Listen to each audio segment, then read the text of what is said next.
and welcome back to Identity Insights by Indicio. I'm your host, Tim Spring, and today I'm joined by Indicio's Vice President of Business Development and Customer Success, Hiroshi Matsui. He's here to discuss the upcoming MyData event in Japan happening just next week. Thank you, Hiroshi, for taking the time to speak to me today. I know you've been busy. Before we start, would you mind telling us a little bit about yourself? Yeah, so I'm fairly new to Indicio. I officially joined Indicio this March, but I've been helping the company since the end of last year. I got to know Indicio through my was working with a small venture capital, and we invested in Indicio. That's how we got to know Indicio. And as Japanese business increased and developed further, I enjoyed Indicio full time. So that's my brief background. Nice. Well, we're certainly happy to have you working with us here. So, could you tell us a little bit about what this MyData event is all about? Yeah, so MyData Japan, most of the audience here probably know MyData, and it's a Japanese entity, is MyData Japan. And it's an annual conference. And last year, they had a conference for the first time since COVID. And this year, they're expecting same turnout. There are two tracks, one geared more towards academics and the lawyers, and the other one for corporates. And I'll be presenting in corporate um, booth or the audience. Nice. Yeah, that definitely sounds like an exciting time. What will you be speaking about? About Indicio, of course, and also what we can present, and especially the audience is, I assume it's almost all Japanese. So how we can help Japanese companies and schools and other entities, even the government. Uh, so that's what I'm going to present.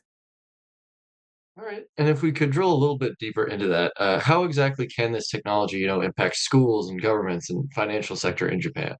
Yeah. Japan is notorious for using paperwork instead of signature, sealed stamp. So all these labor work. And I know during the COVID, I heard people saying, "Oh, I have to go to the office today just because you need to stamp certain paperwork." Hmm. So digitization is behind, but at the same time, by adopting verifiable credentials in early stage, I think this will protect from fraud. Also, using AI, deepfake type of all kinds of scams are happening in Japan as well. So can protect not only B2B, but can adapt to regular B2C as well. Sounds good. And yeah, I think going into the office just to stamp something should absolutely be a thing of the past Yeah, in the it digital age. is. Well, yeah, I'm very excited to hear more about your presentation. Curious if you could boil it down to maybe like three key takeaways for the audience. What would you like them to really remember and take away from your session? Sure. Privacy protection, uh, protection against fraud, and also efficiency. And these type of functions all available today. So business entity can adapt our technologies immediately. So can we drill a little bit deeper on that? How exactly does, Indicio's product proven ensure privacy for the end user?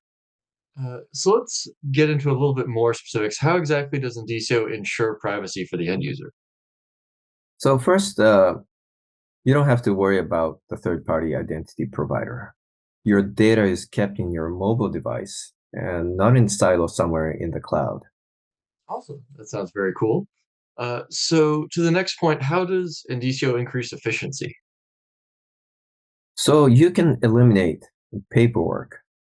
Let's say, for example, if you're applying for your mortgage, you can eliminate paperwork and you can just send by using VCs, verifiable credentials, all your data is there and can eliminate the time, reduce time, costs, efficiency. And also, you probably have to find tons of paper to fill out all the information. So you don't have to find those papers. It's all there for you. And Yeah. finally, how do these credentials help prevent against fraud? If you could drill into that a little bit deeper. So essentially, you cannot forge a verifiable credential. And at the point of presenting to a verifying party, the software will know immediately who issued it and if any information inside has been altered or changed. And this technology is available today.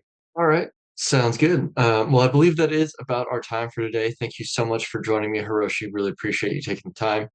Thank you, Thank Tim. you to, yeah, and thank you to everyone at home for watching. If you would be interested in learning a bit more about verifiable credential technology, be sure to subscribe to the channel. We'll continue to have some more educational content for you. If you have any specific questions or topics you'd like for us to cover, go ahead and leave a comment below. We'll be sure to read address them. Thank you all for watching.